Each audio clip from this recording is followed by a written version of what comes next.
What's up, guys? Welcome back to another episode of 5-Minute Fatherhood. Today we have kind of a comment or question from one of our members in our 5-Minute Fatherhood Facebook group. First off, if you're not in that group, you should be. It's a place where we encourage, we teach, we go live, we do Q&As.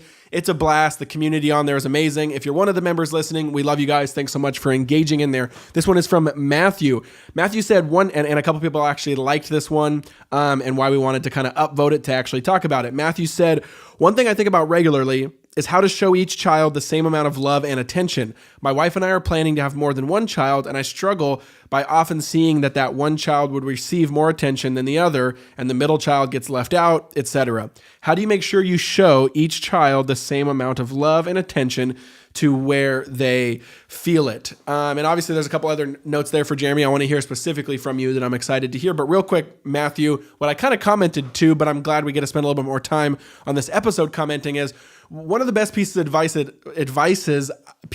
advice I've gotten was from another mentor of mine who actually, we were talking about this exact issue years ago, and he kind of said, how creative and cool is God that when you have a child, it's not splitting up your love. God actually expands your capacity for love. And I loved that picture or that framework. And I've seen that to be true, because you actually think of this, oh man, less time and more energy, etc. When in reality, you feel that your heart gets expanded, its capacity to love each child in a full force way. Now, of course, there's practicals there.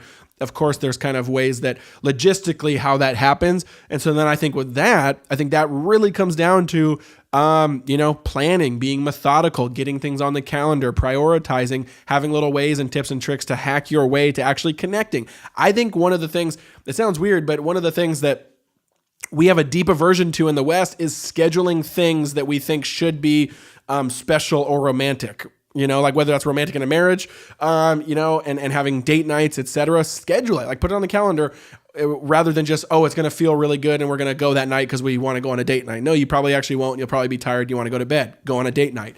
And same thing with the kids, more in like special moments or connecting moments, just schedule it. And it's weird how we sometimes think that minimizes the love when I think it actually shows the love, because love equals commitment. And that usually another word for that is schedule. So I don't know, Jeremy, what would you say? Yeah, I think one of the perspectives that the family teams kind of paradigm when we're building multi-generational teams is to kind of be careful of, the culture really is obsessed with the idea of fairness in the family. And so because we think about each of our children as individuals, and so when we're looking at that, oftentimes we're really concerned about, hey, it should all look and feel exactly the same. And if you're on a team, that just never happens, right? So if you're on a team and you're trying to coach your team to win a game, you're going to spend different kinds of time with different kinds of players. And so I think that we need to be careful of creating the expectation with our children that, hey, this should look exactly the same.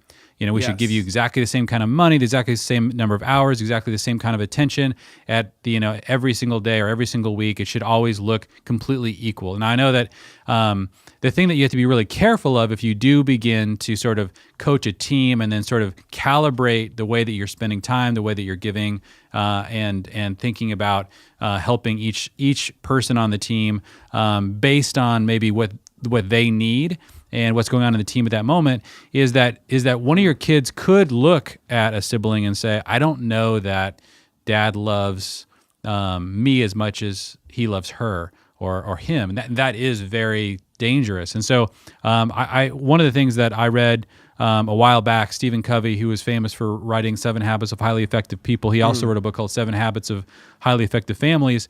And he made the same kind of point. He basically said that when he spent a lot of individual time with his kids, but he calibrated it to what they needed. And he said anytime one of his kids, he had 9 children, I think, would come up to him and say, hey, why aren't you doing that for me or whatever, he would always translate that in his head, every one of those questions as, I don't know if you really love me. Like every time his kids, and so he instead of just immediately going to saying, I'm just going to equalize all of this so you guys stop asking this question, he would say, no, there's something going on in my kid's heart. There's a doubt that is being seated there, and I need to speak directly into that doubt, and I need to really think about how can I reach this child's heart so that they can know and experience the love I have for them. And I think that's really, really great. So if you have that kind of a sort of perspective, I think it's okay for you to let your let a lot of the ways that you're fathering your children look different in different seasons and for different kids. But what you have to watch out for is anytime one of your children might be saying things to you that, could sound just like whining or complaining or asking or wondering, but maybe what you should be translating a lot of those questions in your head as, do you love me, Dad? Like, do you love me as much as you love him or her? And you need to be able to speak directly into that child. And that could require thinking about their love language, thinking about what are things that is going to really reach their heart. I think it's a lot better approach than simply attempting to enforce a sort of religious fairness across the family, because it's not actually addressing the heart issue.